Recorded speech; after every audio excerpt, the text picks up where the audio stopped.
Annyeonghaseyo and welcome back. So continuing from last lesson we talked about ulkayo. Ulkayo is trying to invite somebody to do something with you or saying what you guys should do together or saying what you will do.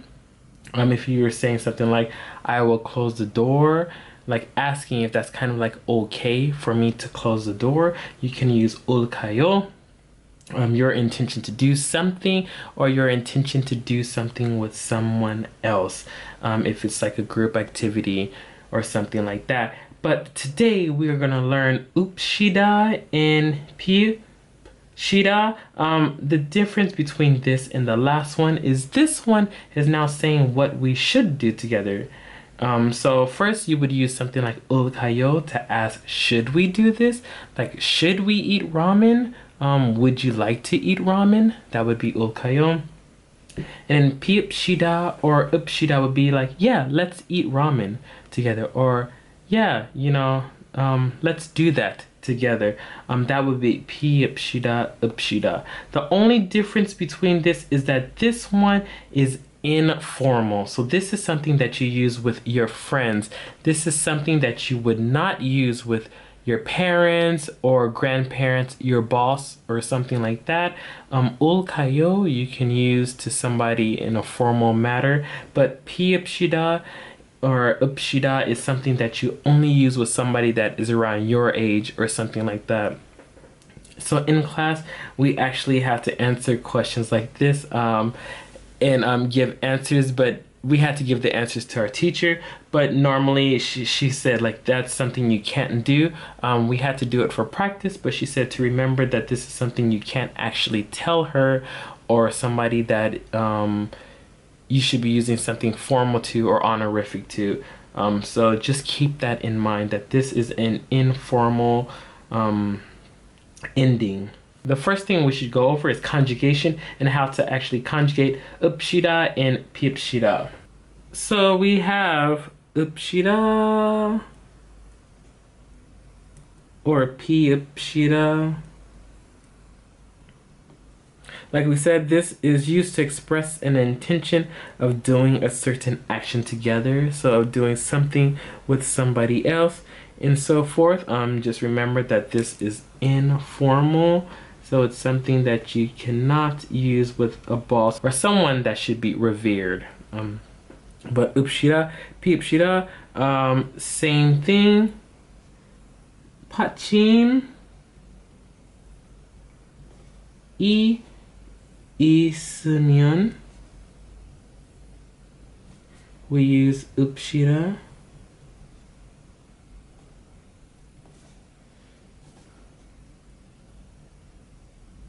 받침이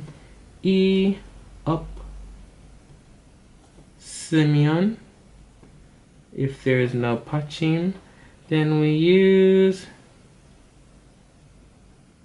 piupshida.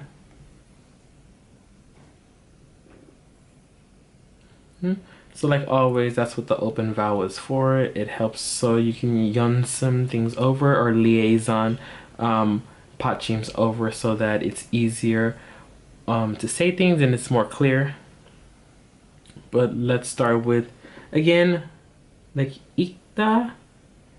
Ikta, to read. Ikta, if you want to conjugate it, we would have ilk.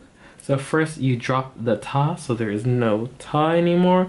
And then since it has a patchim, you would add up, she, da.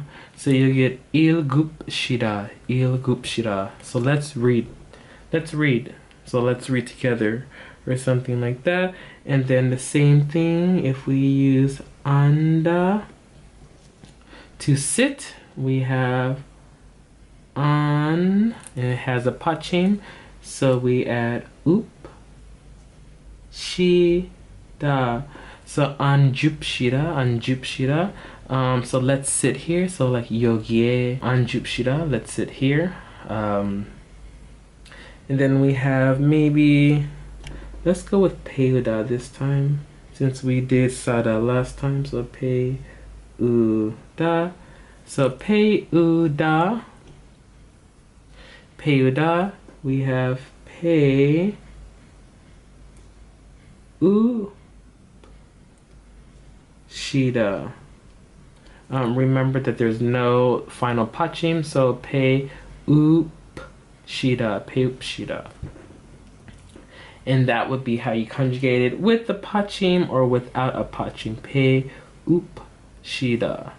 So returning here, we had ilgupshida, anjupshida, sapshida for sada, and then peupshida for peuda. Then we have some practice. It says tam 문장을 upshidaro 바꾸세요. Same as last lesson. What you do is you already have a sentence that they give you and they just want you to change it into the piupshida or upshida form.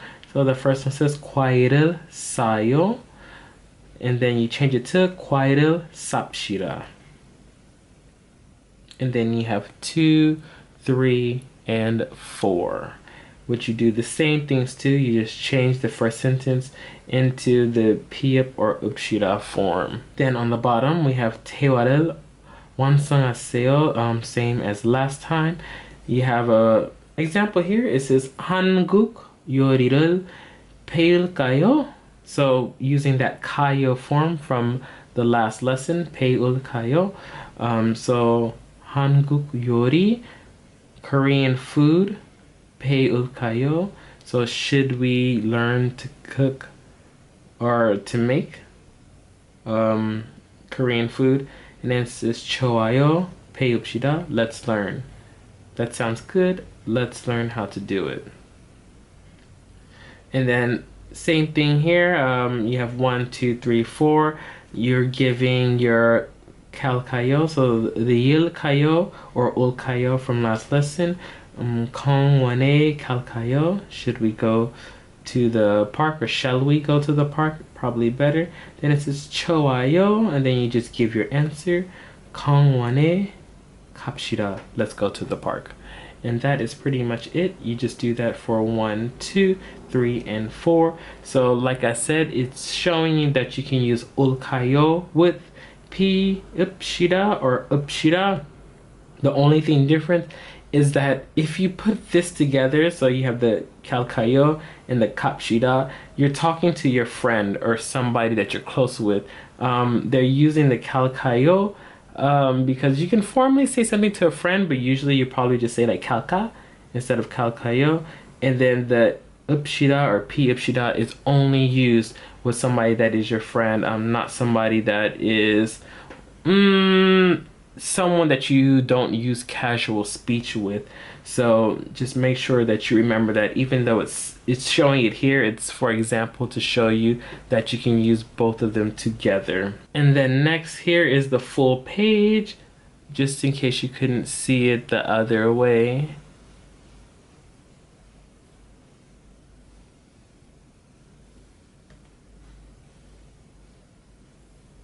And now we have 말하기, 친구하고 이야기해 보세요. So usually this is the part where you say this with a friend, but just looking at this speech, you can just put it together. What they do is give you 3 bubbles. So you have 등산 가다, you have 토요일 10시, and then you have 지하철역 앞. And then you have this little speech right here where they give you this example, and the only thing you're going to do with 1, 2, and 3 is change the information that's here inside of here. 3 was actually something that you came up with by yourself, but we came up with this as a class. So we have 영호씨, 우리 같이 등산 갈까요? So we use 등산 가다, but 갈까요, so we're using the 릴까요 form from last time. 네, 좋아요. 언제 만날까요? So when. 토요일 10시 어때요? So 토요일 and then 10시 어때요? And then 네, 좋아요. 어디에서 만날까요? So where should we meet? Then we have 지하철역 앞에서 만납시다. So 지하철역 앞. 지하철역 앞에서 만납시다. So we should meet in front of the subway station. And then, like I said, from 1, 2, and 3, you just replace those inside of this conversation. It would probably be good for you to try to do that by yourself and to write it down and to make sure that a lot of words that you're not familiar with, you actually look those up. And here's the bottom in a different angle.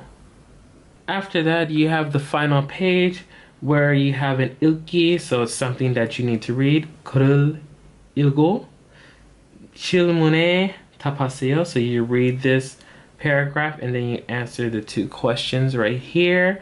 And then you have 쓰기, where 쓰기 is the same as the 읽기, but now you're creating your own. It says 여러분 고향의 음식을 소개해 보세요. So talk about your a food that's native to your hometown, or something that I guess you're used to your parents cooking maybe, and then you just write the information here. So you just answer these questions and write your answer, which is funny because a lot of these words, since we haven't learned them yet, I had to look them up. So Naver was actually good and helpful for a lot of that, for some words I didn't know, and also my teacher, she helped me with too. So just in case you don't know how to say how to make the food that your parents make, or that you know how to make but it's something from your hometown, try Naver to look those up, or Papago, and then you just turn what you had in the 쓰기 into your own little paragraph, and then that is it for that. So you can read it. Here is it in this angle. This is the reading and the 2 questions. Hopefully you can see that perfectly. And then on the bottom, just in case you couldn't see the questions perfectly, here are the questions again. And just in case you want to read what I wrote, there you go. And then on the bottom, these are the words that you learned in lesson 13, new and old words. So just make sure to write these down. The last page just gives some food that's traditional to Korea. So we have 한국의 음식, so Korean food. A lot of these, I'm not too sure if you guys had them before, but they were good to take note of different names, and I looked them all up so I know what they mean in English, even though some of them are just what they are. Like bibimbap is just bibimbap, because it's only like a Korean thing, you know. But some of the other ones, they tell you what's kind of like inside, like sundabu jjigae, which is like soft tofu stew and so forth. So you can look all of those up, and then you also have some names of different Korean food that you can now pronounce. Like always, you can Naver it so that you can get the pronunciation. Those are always very helpful. And then on the bottom, you just have what manners and etiquette for sitting at the table with grown-ups, or somebody that's older than you. The first one is 어른보다 먼저 수저를 두지 않아요. So you can't pick up your utensils before somebody older than you. So the grandpa, so you see how they have the X, and then you have the little kid with his spoon already in his hand. That's something you're not supposed to do. And then it says 그릇을 들고 먹지 않아요. So you're not supposed to eat with the bowl in your hand. I guess this is like a Korean thing because not all cultures are the same. So I'm not too sure how you guys really eat. And then it says 어른보다 먼저 자리에서 일어나지 않아요. So you're not supposed to stand up before somebody older than you. So these are just some cultural things in Korea. So just in case you ever eat with somebody that's of Korean ethnicity or something like that, then you know certain things that you should and shouldn't do. And that is it. See you guys next time. 안녕히 계세요. You're still here?